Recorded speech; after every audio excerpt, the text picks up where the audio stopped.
But again, you have a 76 team tournament. How valid is that for a champion?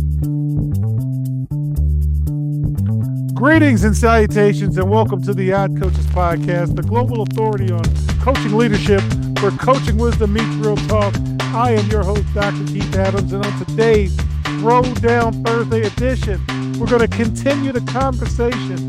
The 76 team money grab. Is this madness or a mistake? In segment 2, we're going to talk about the 2014 revolution. Let's go, Big Ten. And in segment 3, there is a void in leadership, and we will have that conversation. With me today, Captain for Life, Will Cotton, and Danny Thompson, our basketball correspondents, with us for this conversation, and we're going to need his help with it.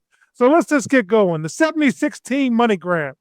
Is this madness or a mistake? So the CKA family is large, and I've had an opportunity to talk to Hall of Fame coaches, SIDs, former reporters, and the consensus is the same. It's all about money. And it's okay. Some of our colleagues are happy that it's 76 teams. Others are like, I can't stand that it's 76 teams. But everybody said they're going to watch it. So, Wilcott, you've got alcohol being advertised. You know the NCAA is funded by March Madness, and they just pushed in another $300 million. But is more better? What do you think, sir? I don't want to say necessarily better. I think you will definitely have the blue bloods and a lot of people who expect their teams to be in the tournament will make it in the tournament and have even less, I would say, left foot to stand on to be like, I didn't get in and I didn't get in. And I'm like, dude, if you're not one of the best 76 teams in the country, you're going to have a leg to stand on to say that you deserve to be in this tournament.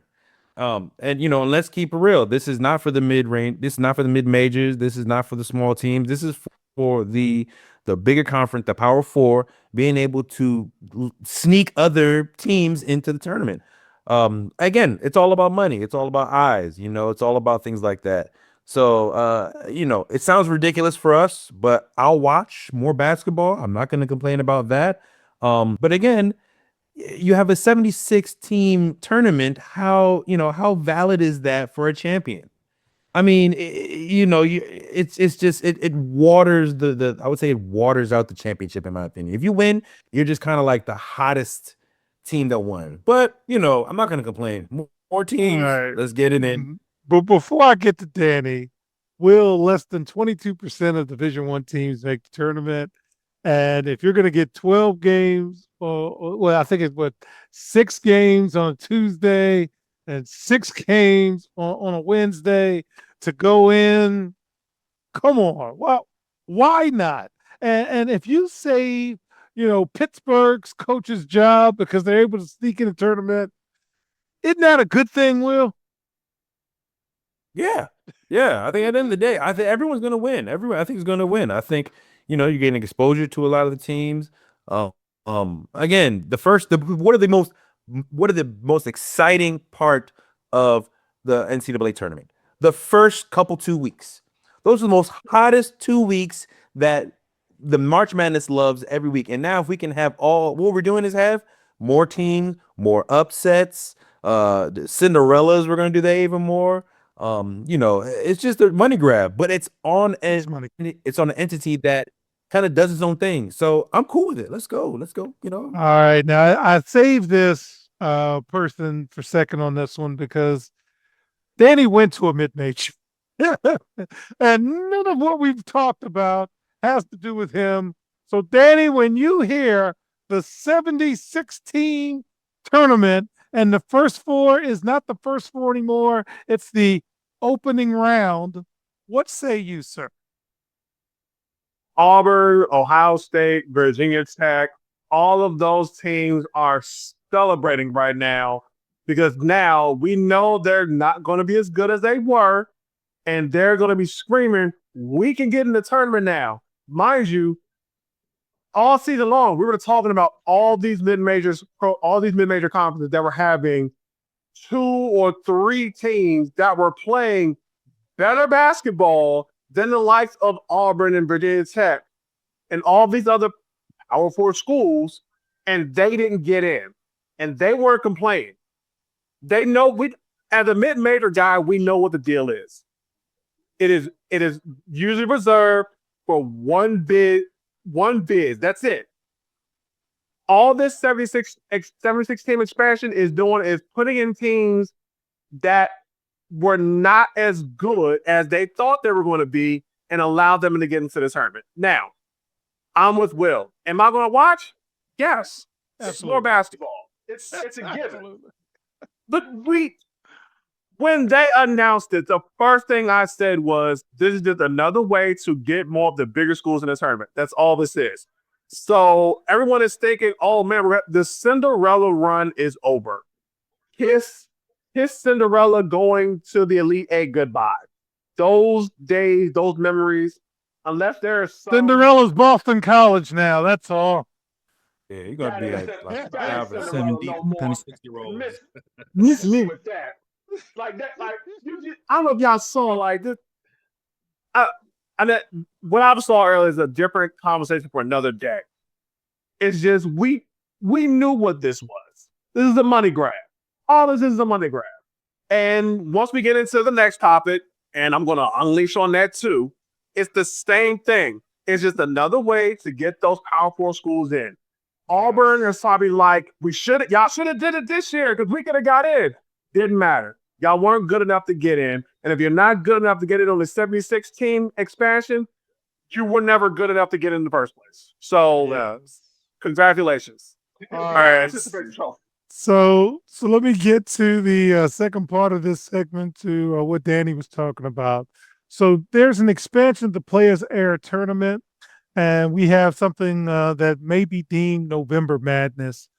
A good friend of the CKA family, Chris Caputo, head coach at George Washington last year, said something that was controversial, but we never thought it was controversial. George Washington's in the A-10, and it is hard to schedule games.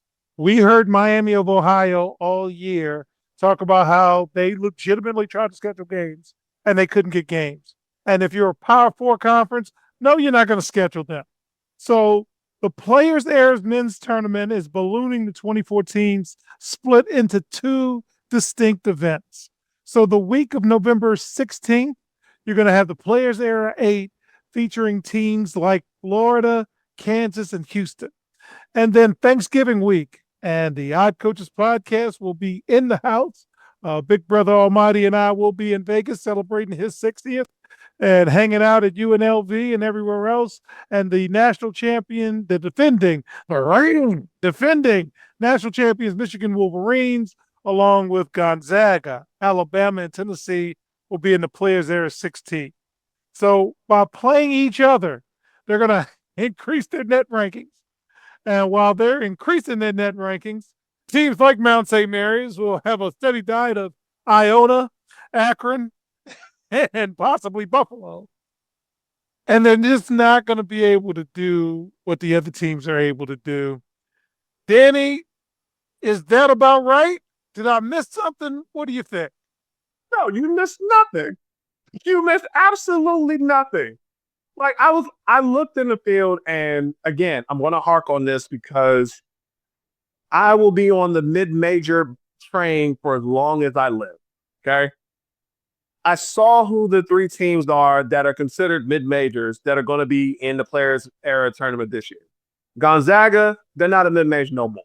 Stop calling them that. They have officially entered into the realm where people are actually considering them a new blue blood of college basketball. So we can knock them out. You look at San Diego State and UNLV. Those are the 2 mid-major programs getting in. And you had to have UNLV because they're hosting it. So it makes sense. It's almost like the Maui invitation, but you had to get Shaman out of the tournament.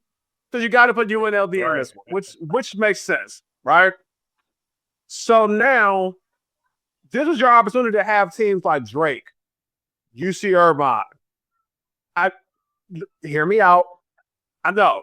We know what it is. We know. But this was their opportunity because I said it during the season. the powerful schools don't want to play the top mid major programs. They don't want to do it because they're afraid that's going to be a stain on their resume if they wind up losing. I get it.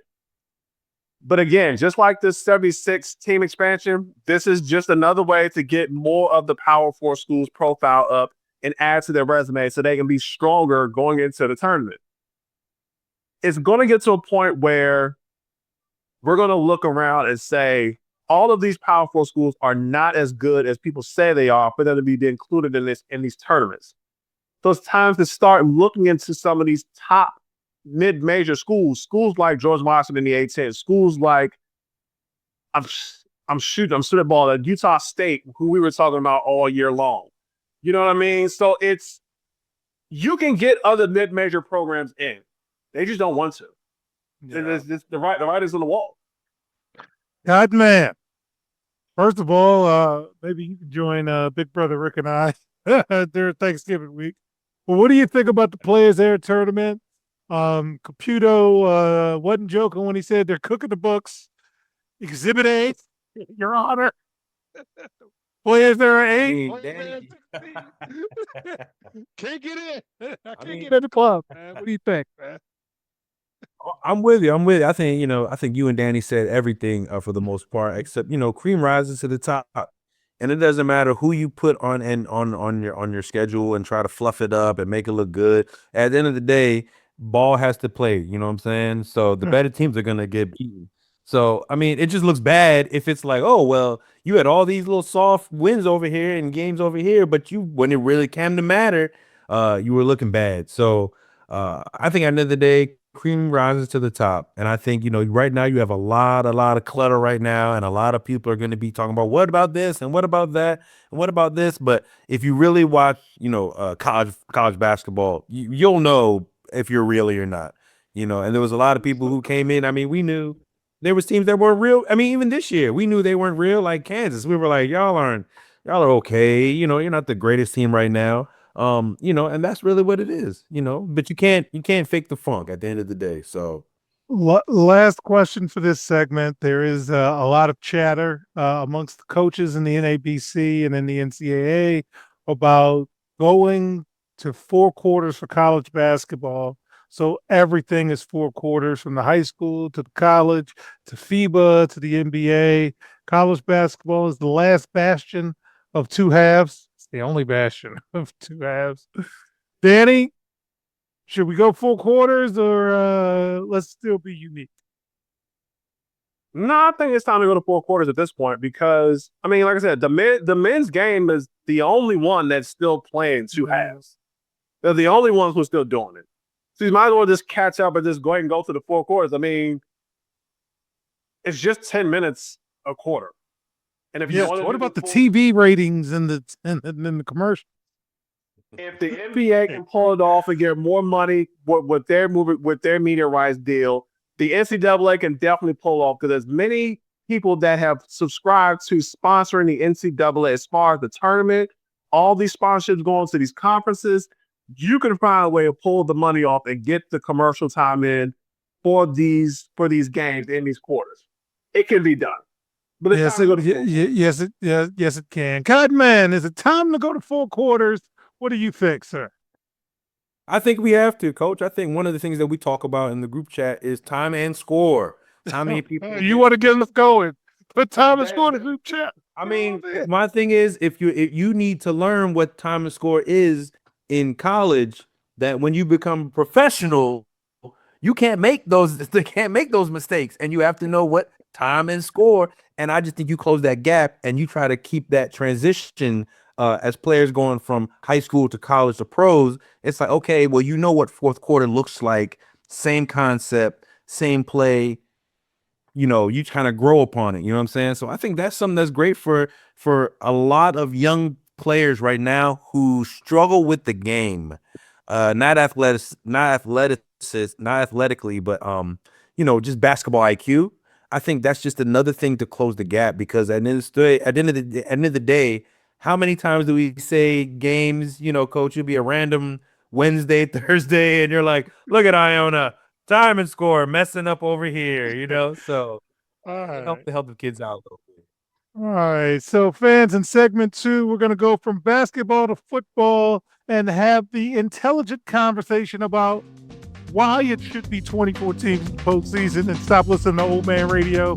We'll be right back on the Hot Coach Podcast. Today's student athletes face pro-level challenges without pro-level support. The CKA SAVE project is here to change that. For 16 plus years, Dr. Keith Adams and his team have provided comprehensive academic and athletic support from middle school through post-graduation transitions. NIL guidance, transfer portal navigation, academic coaching, career planning, they've got it covered. The CKA SAVE project. When your future is on the line, experience matters. Learn more at www.ckasaveproject.org. Welcome back to the Hot Coaches Podcast. In segment 2, the AMCA backs a total overhaul of the postseason, and there is a push for 24 teams, and I'm happy to push for it. So the AFCA, the American Football Coaches Association, has officially recommended expanding the college football playoff to the maximum of 24 teams, and this marks a significant shift from the 16 teams that the SEC wants. Okay, so here's the pitch. The FCS already has a 24-team playoff, and it works well, and nobody has a problem. The Big Ten is pushing to have AQs, that's automatic qualifiers, okay? So if you had automatic qualifiers, now you have every game in your conference mattering, and I'd love to have 2 group of 4 teams, 2 group of 5, 2 group of 6, but I ain't going to stand on that hill, so at least one gets in. Stop telling me that the early round games are going to be bad, okay? Because I've been watching bad playoff college football for a long time. So that's a bad argument. And leave Army-Navy alone. Please. Will you just, can they have one thing? Please, just leave it be. But if you start week 0, every team can get 2 bye weeks so the players can get rest. And if you bookend it to start week 0 and end on King's birthday, you're still within first semester, and you end before second semester begins. There you go. Will, did I convince you? Yes or no? I'm convinced. I'm all on board for 24 teams in the playoff. That's all. I'm cool with that, man. Shoot. At the end of the day, it doesn't affect me in any way. You know, it affects the team. Waters down. Auburn, Alabama doesn't have the same significance. I know. Andy Dufresne said, "Get busy living or get busy dying." Okay, but well, I do think it will affect things on a small scale. Yes, I'm going to arrest you against Michigan. I said it. But I think a big part of its exclusivity is the argument of the next day. You know, I mean, college was so hot if it was Florida State didn't make it, Notre Dame didn't make it. I mean, there was guys I ran into, a couple months ago who said something about Notre Dame. They're still mad about that, wanted to talk to me about that. So now if you're going to let all 24 teams in now, the best 24 teams, just like Danny said in the previous segment, it's like, if you don't make it in those top 24, you didn't really deserve to be in there to begin anyway. What are we talking about here? If you're like, well, I was a 25th or 26th, sir, we let you in to be nice, and you had money. So it's like Gen Pop at the club. We let you in, okay, but you can't sit down and go get a drink. You got to like you doing something. You know what I'm saying? So I'm with it, man. 24. Let's go, baby. 32. Why not? No. So we're just going to stick to the FCS model. Danny, did I convince you with real data? Because, again, the average first round score, PCS, whatever, was plus 17. So you're still getting blowouts. So I hate that argument. And no one cares about the conference championship. Did I convince you? Let's go to 24 with a bunch of AQs and automatic qualifiers. And, of course, Notre Dame if they sneak in the top 12. Hey, Jake, how you doing? What do you think, man? I mean, I was convinced when they were trying to go to 16. It should have been done a long time ago at this point. So you might as well go to 24. And I'm cool with the AQs. That's pretty much your make the AQs your conference champions, and then you pick the best 12 or whoever's left after the conference championship is over. You pick the next best teams, and that's your playoff. I mean, it's a proven track record. I mean, as much as we harp on the NCAA tournament for basketball, besides them not always getting the teams who we think should get in over this team with that a third, and that's not a proven science in any shape or form. It can work on college football. Yeah, the Division III tournament's like 44 teams. So I'm not saying do the Division III tournament, but I'm saying FCS works. So you already have a workable model. The bowl games will be fine. Stop it. I'm not worried about that. There will always be two teams to shove on TV, and the ratings will be fine. Somebody's watching. Somebody will be doing something strictly for entertainment purposes only. So all of the old people talking about, I don't want people resting guys from Michigan, Ohio State. Yeah. Wilcott played for me. This is the last week of the season, and we already know who we're playing in the playoffs. You're lucky if you see Pollard. You're lucky. Okay, he might take a jumper, wave to the crowd, sit your ass down. Okay, we're not doing this. We're trying to win championships. We're not trying to win rivalry games. Okay, I want to win a title. That's the best way to win a rivalry is to be the champion. But I digress. Danny, any final thoughts? I mean, it's pretty much set in stone. If the FCS model works, why not go with it on FBS or whatever you want to call it nowadays? The model works. Just use it. And at the same time, with the bowl games, if you want to do it this way, have the first round be at whoever, like they're doing now, the home team hosts the playoff game, and then the next game be one of the more significant bowl games. It can be done. It can be done. It can be done. All right. So in segment 3, when we get back, we're going to talk about a lot of leaders are leaving. And look who they're being replaced with. We'll be right back on the Odd Coaches Podcast.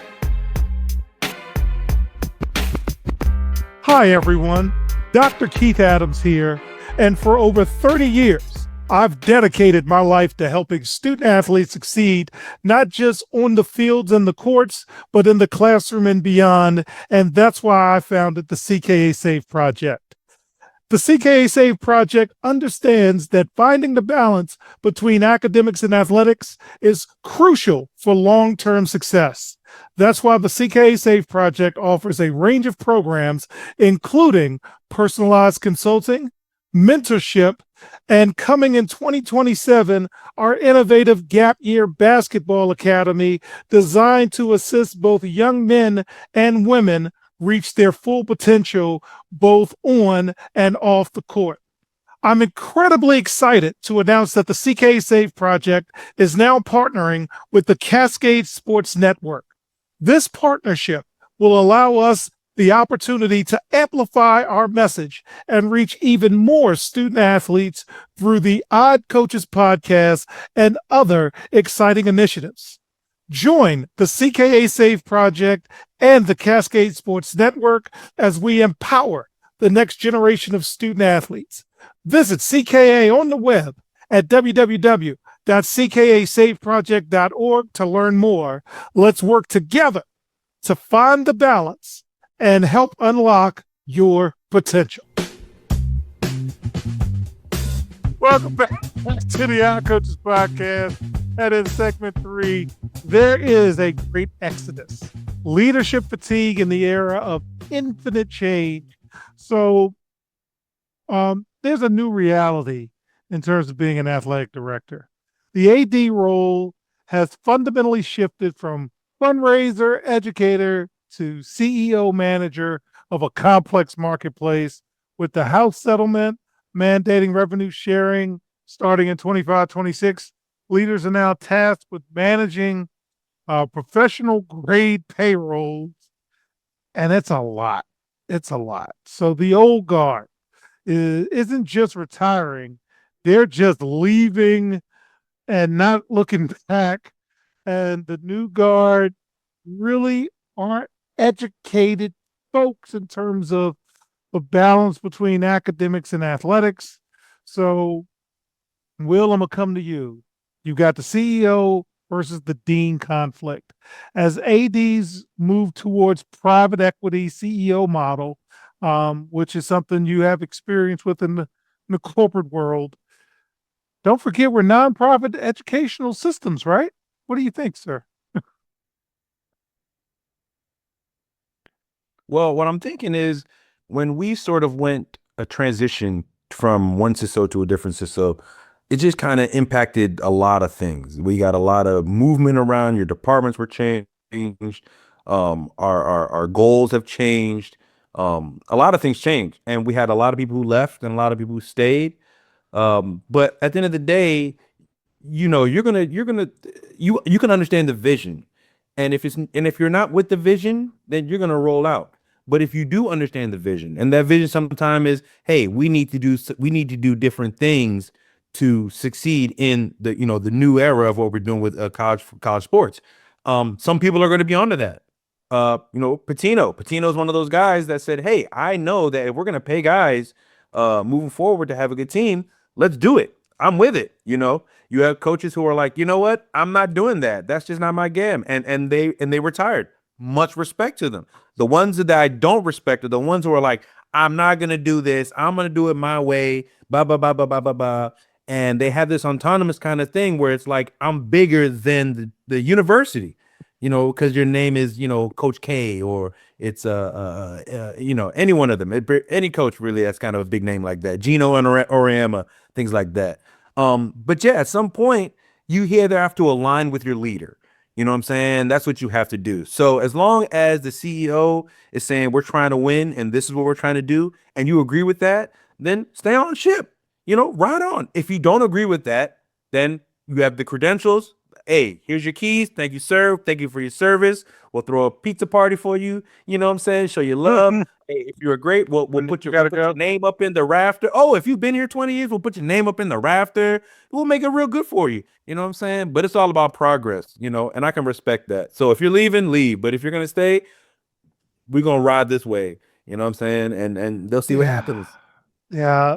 So Danny, this is interesting for me because fans, Danny's part of our project team as we build out the CKA Post Grad Academy. So as we build a model, we are building a model that has an executive director, a general manager, a head coach, two assistant coaches, an academic success coach, a career coach, trainer, and a business manager. And we're doing all of this for 14 players. An athletic department with 19 different sports, or 17 by the end of the week, because teams are cutting sports left and right. It's a lot to deal with. Danny, any thoughts you have about the exodus of leaders?